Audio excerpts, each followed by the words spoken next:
उपमुख्यमंत्री एकनाथ शिंदे पंढरपूर दौऱ्यावर विविध विकास कामांची केली पाहणी।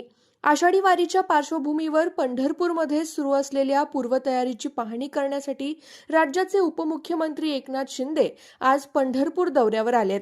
वारीसाठी येणाऱ्या लाखो वारकऱ्यांना सुविधा पुरवण्याच्या दृष्टीने त्यांनी विविध ठिकाणांचा आढावा घेतला। दुपारी साधारण 1 वाजण्याच्या सुमारास उपमुख्यमंत्री एकनाथ शिंदे हेलिकॉप्टरने पंढरपुरात दाखल झाले। त्यानंतर त्यांनी थेट शासकीय वाहनाने वाळवंट परिसराची पाहणी केली। या दौऱ्यात त्यांनी 65 एकर परिसर, नदी परिसर आणि रुग्णालय व्यवस्था यांचा सविस्तर आढावा घेतला।